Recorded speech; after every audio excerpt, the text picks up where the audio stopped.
कदम कदम पे बरकतें, नजर नजर पे रहमतें, जहाँ जहाँ से वो शफी आसिया गुजर गया। जहाँ नजर नहीं पड़ी वहीं है रात आज तक।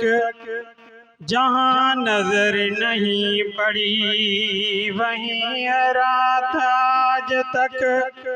वहीं वहीं सहर हुआ जहाँ जहाँ से गुजर गया।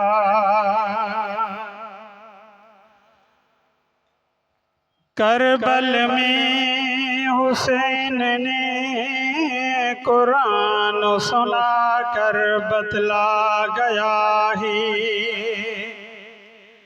करबल में हुसैन ने कुरान सुना कर बतला गया है कि तुम सबको मार के हार गए हो, एक प्यासा जीत गया है। बातिल की कमानी टूट गई और हक का सासा जीत गया।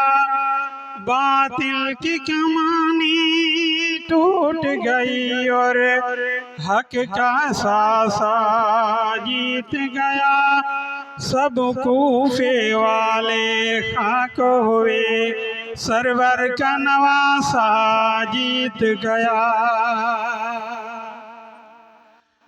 दुनिया के किताबों में कुरान चमकता है और कुरान में अल्लाह का फरमान चमकता है। दुनिया की किताबों में कुरान चमकता है और कुरान में अल्लाह का फरमान चमकता है। जिस शख्स की आदत हो कुरान की तिलावत की, जिस शख्स की आदत हो कुरान के तिलावत की, अल्लाह की नज़र में वो इंसान चमकता है।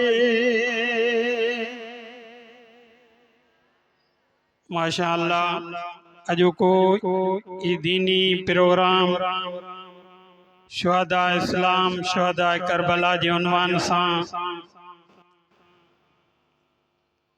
भाउ मंठार अली ऐं उन जा ॿिया जेके आहिनि दोस्त अहबाब, उन्हनि जी महिनत सां ई प्रोग्राम सॼो आहे। तव्हां सां इन प्रोग्राम में इन नियत सां शरीक थियाऊं त अल्लाह तबारक व तआला महशर जे मैदान में तव्हां असांजे हिन प्रोग्राम जी शिरकत जे करे सभिनी खे माफ़ी ॾेई करे अल्लाह जन्नत जो फ़ैसिलो करे।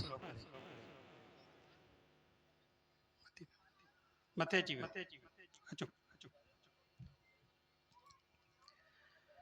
अल्लाह तबारक व तआला उन्हनि जे ख़ैर खे कबूल फरमाए। अल्लाह तबारक व तआला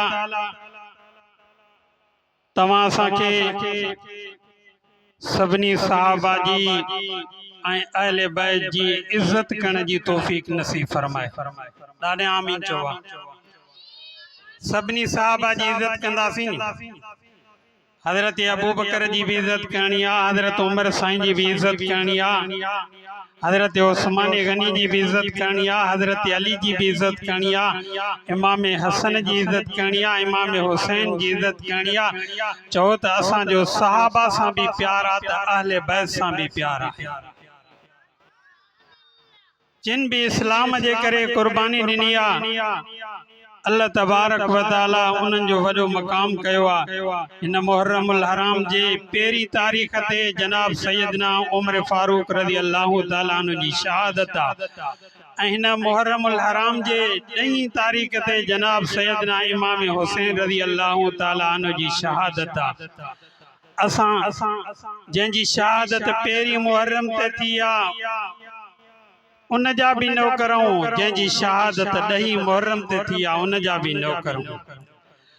अल्लाह तबारक व तआला कुरान पाक जे अंदर फरमाए तो पयो त जेके माण्हू अल्लाह जे दीन जे ख़ातिर शहीद थी था वञन पया तव्हां उन्हनि खे मोअल न चओ, उहे ज़िंदा आहिनि पंहिंजे रब वटि रिज़्क खाइनि था। अब शहादत जा त घणा ई क़िस्म आहिनि। को माण्हू पेट जे सूर सां मरी थो वञे इहो भी शहीद आहे। को माण्हू बुढ़ी मरी थो वञे इहो भी शहीद आहे। हादसे में फौत थी थो वञे पियो इहो भी शहीद आहे। पर सभिनी शहीदनि खां वॾे में वॾो शहीद उहो आहे जेको अल्लाह जे रस्ते में शहीद थिए, दीन जे ख़ातिर शहीद थिए। तंहिंजे लाइ अल्लाह तबारक व तआला जे क़ुरान फरमायो आहे त शहीदनि खे तव्हां मोअल न चओ। ॿुधो दुनिया वारो, हितां त उहे हलिया विया आहिनि पर अल्लाह तबारक व तआला वटि उहे ज़िंदा आहिनि, खाइनि ऐं पीअनि था पिया।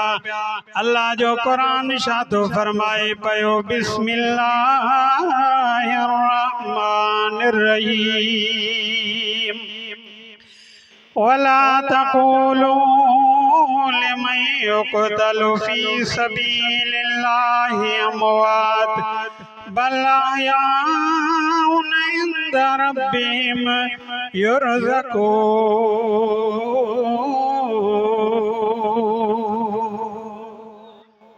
अल्लाह कुरान पाक जे अंदर फरमाए तो पयो शहीदनि खे तव्हां मोअल न चओ, इहे मां रब वटि ज़िंदा आहिनि, इन्हनि जे लाइ मां खाइण ऐं पीअण जो इंतज़ाम करे छॾियो आहे।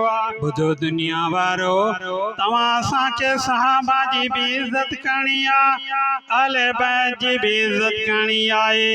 हिन मुहर्रमुल हराम जी 1 तारीख़ ते जनाब सैयदना उमर फारूक रज़ी अल्लाह तआला अन्हु जी शहादत थी आहे।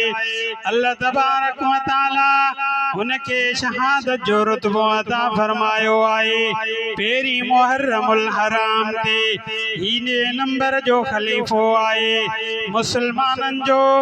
2 नंबर जो खलीफो हज़रत उमर फारूक रज़ी अल्लाह तआला अन्हु आहे।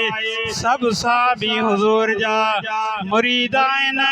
ही हिकिड़ो सहाबी आहे जंहिंखे अल्लाह तबारक व तआला खां मिठे मोहम्मद करीम सल्लल्लाहु अलैहि वसल्लम घुरी वरितो आहे। सब सहाबी पंहिंजो पाण दीन जे अंदर दाख़िल थिया आहिनि। ही सहाबी आहे जंहिंखे अल्लाह तबारक व तआला जे दर तां मिठे मोहम्मद घुरी करे वरितो आहे। अल्लाह तबारक व तआला जो पैगंबर दुआ थो घुरे पियो, मुंहिंजा मौला इस्लाम जे अंदर ग़रीब दाख़िल थिया आहिनि, सफ़ा तमामु ग़रीब आहिनि। को ताक़तवर को बहादुर भी इस्लाम जे अंदर दाख़िल करे। हेॾा मके जे मुशरिकनि जो इजलास थियो रात जे वक़्त जे अंदर त मिठे मोहम्मद करीम जे कलमे वारे प्रोग्राम खे बंदि करणो आहे। इन जो प्रोग्राम वधंदो थो वञे पियो। कॾहिं ॾींहं में हिकु मुसलमान थिए थो पियो, कॾहिं 2 मुसलमान थियनि था पिया, कॾहिं 3 मुसलमान थियनि था पिया। हेॾा अल्लाह तबारक व तआला जे पैगंबर दुआ घुरी आहे, मुंहिंजा मौला उमर या अबू जहल ॿिन्ही मां जेको तोखे पसंदि अचे उनखे इस्लाम जे अंदर दाख़िल कर। हेॾा मके जे मुशरिकनि जो इजलास थियो आहे। हज़रत उमर फारूक रज़ी अल्लाह तआला अन्हु थी बीठो आहे। इहो कमु मूंखे करणो आहे। सुबुह सां मां मोहम्मद करीम सल्लल्लाहु अलैहि वसल्लम जी ख़िदमत में वेंदुसि ऐं हुज़ूर पाक सल्लल्लाहु अलैहि वसल्लम जो नऊज़ बिल्लाह मिना कम तमाम कंदुसि। पर अल्लाह तबारक व तआला हज़रत उमर फारूक रज़ी अल्लाह तआला अन्हु जे मुक़द्दर में सुबुह सां इस्लाम लिखी छॾियो। हज़रत उमर फारूक रज़ी अल्लाह तआला अन्हु तैयार थी करे अचे तो तलवार खणी। घोड़े ते सवार थी करे इरादो यो करे तो पयो त मां उन दीन जे प्रोग्राम कंदड़ खे नऊज़ बिल्लाह मिना शहीद करे छदुस। हज़रत उमर के केड़ी खबर हुई त रब मुंहिंजे जेको आहे तकदीर में मुक़द्दर में इस्लाम लिखी छॾियो आहे। हज़रत उमर साईं जेको आहे तलवार खणी करे निकिरी पियो आहे घोड़े ते चढ़ी करे। हज़रत उमर फारूक रज़ी अल्लाह ताला अन्हु अचे तो पे रस्तो वतियूं करे। हिकिड़ो शख्स मिलियो हज़रत उमर साईं के रस्ते में। हज़रत उमर को पुछा कि दे खबर भला तलवार उगाड़िया घोड़े ते चढ़ियला तकड़ो तकड़ो वञे तो पियो काॾे वञे तो पियो। नऊज़ बिल्लाह हज़रत उमर साईं ये लफ्ज़ चा इन्नी उरीदु अन अक़्तुल मुहम्मद नऊज़ बिल्लाह मिनहा मां मुहम्मद करीम के क़त्ल जे इरादे सां वञा तो। हज़रत उमर फारूक रज़ी अल्लाह ताला अन्हु जॾहिं इहो जवाब ॾिनो तो उन शख्स चयो त तूं पंहिंजो पहिरियां घर त संभार तुंहिंजे घर जे अंदर इस्लाम पुॼी वियो आहे। तुंहिंजे घर जे अंदर अवाही रब जो क़ुरान असांजे हिन महफ़िलनि जो महिमान तो ऐं असांजे महफ़िलनि जो सिंगार। हे रब जे क़ुरान जे करे असांखे बि इज़त मिले थी पई। हाँ हे रब जो सोनो कुरान आहे। हज़रत उमर फारूक रज़ी अल्लाह ताला अन्हु के वो शख्स चए तो पियो उमर तू पंहिंजो घर त संभार तुंहिंजी घर जे अंदर तुंहिंजी भेण ऐं भेणियूं मुसलमान थियनि रब जे क़ुरान जा सबक पढ़नि था पिया। हज़रत उमर साईं जज़्बाती जवान हो वापस आयो अॻिते न वियो। हज़रत उमर साईं अचे तो दरवाज़ो खड़काए तो पियो। हज़रत उमर फारूक रज़ी अल्लाह ताला अन्हु जॾहिं दरवाज़ो खड़कायो घर जे अफराद के खबर हूंदी आ त दरवाज़ो कंहिं खड़कायो अंदाज़ में समझी वेंदा आहिनि। इत्तेफ़ाक सां उन वक़्त हज़रत उमर साईं जी भेण क़ुरान पाक जो सबक पढ़े पई। हज़रत उमर फारूक रज़ी अल्लाह ताला अन्हु जे दरवाज़े खड़काइण सां परेशान थी वई। भेण थोड़ो दरवाज़े खोलण में देर कई। हज़रत उमर साईं पुछा कई तो दरवाजे खोलण में देर छो थी आ। हज़रत उमर साईं के फरमायो तो बस देर थी वई आ। हज़रत उमर साईं चयो न सच बुधायो दरवाज़ो बंद करे अंदर छा पिया कयो। हज़रत उमर फारूक रज़ी अल्लाह ताला अन्हु ख़ताब जो पुट आ। हज़रत उमर फारूक रज़ी अल्लाह ताला अन्हु जी भेण समझी वई। हज़रत उमर फारूक रज़ी अल्लाह ताला अन्हु के फरमायो उमर जे कॾहिं तूं कुफ्र जे अंदर मजबूत आ त मां इस्लाम जे अंदर मजबूत आ मां कलमो पढ़ी करे मुसलमान थिया उन कुरान जो सबक वठां पई। हज़रत उमर फारूक रज़ी अल्लाह ताला अन्हु नाराज़ थी पियो भेण सां विड़े तो पयो। हज़रत उमर फारूक रज़ी अल्लाह ताला अन्हु फरमायो त भला जेका शइ तव्हां पढ़ो पिया उहा त मूंखे ॾेखारियो। हज़रत उमर फारूक रज़ी अल्लाह ताला अन्हु जी भेण उनखे चए थी पई त तूं तड़ करे आ उन खां पोइ तोखे ॾेखारियूं था पिया। हज़रत उमर साईं जल्दी जल्दी गुस्ल करे आयो तड़ करे आयो। कुरान पाक जो असर मिठे मोहम्मद करीम सल्लल्लाहु अलैहि वसल्लम जे दुआ जो असर ज़ाहिर थी तो पयो। हज़रत उमर साईं वुज़ू करे आयो तड़ करे आयो। भेण कुरान पाक मां उहा सूरत पढ़े थी पई जेका अल्लाह ताला हिन दुनिया जे जहान जे पैदा करण खां हज़ारें साल पहिरियां पाण पढ़ी। ये वो कुरान वा जेको तव्हां असांखे कुरान मिलियो आहे वॾी बरकतनि वारो कुरान आहे। हिन कुरान जो पढ़ण त रहमत ॿुधण त रहमत पर रब जे कुरान जी ज़ियारत करण बि रहमत सवाब ऐं बरकत। दुनिया जो कोई किताब कान्हे को जो उनखे ॾिस तो सवाब मिले। ये हिकिड़ो किताब आहे जंहिंखे तूं ॾिसंदे त तोखे सवाब मिलंदो। पढ़ण त पंहिंजी जाइ ते पोइ कुरान पंहिंजो असर ॾेखारे पियो। हज़रत उमर साईं तड़ करे आयो आहे। उन जी भेण हज़रत उमर साईं जी भेण कुरान पाक खे खोले करे सूरत ताहा पढ़े थी पई। बिस्मिल्लाहिर्रहमानिर्रहीम ताहा मा अंज़लना अलैकल कुरान लितश्का इल्ला तज़किरतल लिमन यख्शा तंज़ीलम मिम्मन खलक़ल अर्ज़ वस्समावातिल उला। सूरत तहा के पढ़दी अचे थी पई। हज़रत उमर फारूक रज़ियल्लाहु ताला अन्हु कुरान पाक ॿुधे थो पियो। हज़रत उमर साईं जी दिल ते कुरान असर कंदो थो वञे पियो। भेण जॾहिं इन आयतुनि ते पहुती आहे, इन्ननी अनल्लाहु ला इलाहा इल्ला अना फाबुदनी, तॾहिं हज़रत उमर साईं पंहिंजी भेण खे चए थो पियो, हाणे वधीक क़ुरान न पढ़जांइ, हाणे वधीक क़ुरान हली करे मिठे मोहम्मद सल्लल्लाहु अलैहि वसल्लम जी ज़बाने अतर खां ॿुधूं था पिया। ॿुधो दुनिया वारो, उहो उमर जेको तलवार खणी करे मिठे मोहम्मद करीम जे क़त्ल जे इरादे सां निकितो आहे, साॻी तलवार कंध में पई आहे, भेण सां गॾिजी करे अचे थो पियो। मुंहिंजो सोणो नबी सल्लल्लाहु अलैहि वसल्लम जिन मस्जिद शरीफ़ जे अंदरि वेठा आहिनि, गरीब साहबी वेठा आहिनि। हज़रत उमर जो वॾो नालो आहे, वॾो दबदबो आहे, वॾो बहादुर आहे। हज़रत उमर साईं के गरीब सहाबी ॾिसी करे परेशान थी था वञनि पिया।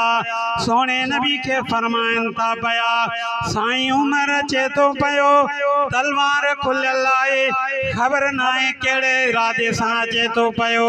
मुंहिंजो साईं ॿुधी करे ख़ामोश थी था वञनि पिया। थोरी देरि में वरी सहाबा अर्ज़ कयो, साईं उमर अचे थो पियो, अलाए कहिड़े इरादनि सां अचे थो पियो। मुंहिंजे सोणे नबी सल्लल्लाहु अलैहि वसल्लम जो चाचो हज़रत हम्ज़ा रज़ियल्लाहु ताला अन्हु 3 ॾींहं पहिरियां मुस्लमान थियो आहे, उहो महफ़िल जे अंदरि मौजूद आहे। सहाबा खे फरमाए थो पियो, घबराइण जी काई ज़रूरत नाहे, जेकॾहिं अॼु उमर सुठे इरादे सां अचे थो त ठीकु आहे, न त उमर जो अॼु मुक़ाबिलो कंदासीं। हज़रत उमर साईं महफ़िल जे अंदरि पहुची वियो आहे। मुंहिंजे सोणे नबी सल्लल्लाहु अलैहि वसल्लम जिन सहाबा खे फरमाइनि था पिया, ही उमर नथो अचे पियो, मां मोहम्मद करीम जी दुआ जो जवाब अचे थो पियो। हुज़ूर पाक सल्लल्लाहु अलैहि वसल्लम दुआ घुरी, दुआ जो जवाब अची वियो। हज़रत उमर साईं महफ़िल में पुॼी वियो। पुछा कि उमर ॾे ख़बर कीअं आयो आहे? चई, साईं तो मोहम्मद जो कलमो पढ़ण आयो।